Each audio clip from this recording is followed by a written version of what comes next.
Because we've got to look at a couple of myths first. Right? One of the biggest ones out there is cholesterol. Right? Everybody's heard about cholesterol. Can we agree on that?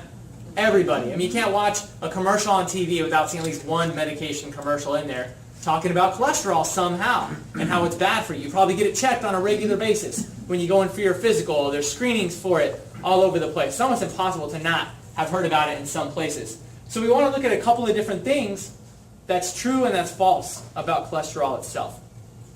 Number one, that's a main truth that you need to understand. It's not really cholesterol that causes heart disease. Okay? It's the oxidation of that cholesterol that starts to cause a problem, which you're going to learn about here tonight.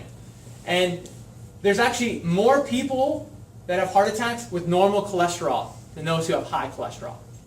Because it's not the clogging of your arteries that causes heart attacks. And there's a higher death rate with low cholesterol than high. So if we're just doing lowering cholesterol, are we really affecting heart disease? Are we preventing heart attack? It even says it in their own commercial. Will not prevent heart attack and stroke. It doesn't. And I'm going to go through some studies with you tonight that really breaks that down and shows you exactly why. And these statin drugs here lower cholesterol, but they don't actually affect heart attack or stroke. In fact, cholesterol is really important in your body. It's what creates a lot of healing. It's what makes up a lot of neurological tissues. It's what controls some of your main hormones. So if you don't have cholesterol, you can actually be creating a worse problem. So this is a really important one to understand. So I'm going to make this as easy as possible for you by explaining what is cholesterol. So really what it is, it's a substance that's created from your liver. Okay, it's created by your own body that goes in and it fills up little areas as repair. Basically, think of it as like your little repairman. It goes in and repairs it and repairs it and repairs it and patches it up. That's what it does. And it's made up of two different compounds, the Ldls and the HDLs. Everybody heard of that before? Yeah. Yeah, exactly. HDL's good, LDL's bad. And so why is that? You look at these types of things, it's what actually manufactures bile and vitamin D, estrogen, testosterone, cortisone, and a host of vital other hormones. So if this cortisol is necessary, or this cholesterol is necessary to do that, and we lower it or remove it or block it, what happens to all those other areas?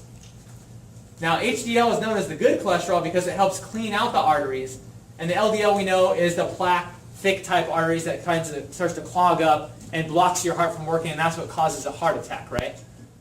Well, if you look at that and you look at a lot of the truths behind that, and typically what is the conventional treatment if you have high cholesterol? Yeah, you're on medications, right? And if you notice you have blocked arteries, what's usually the typical treatment for that? Yeah, you can maybe a heart stent, right, or a heart surgery or more drugs on there.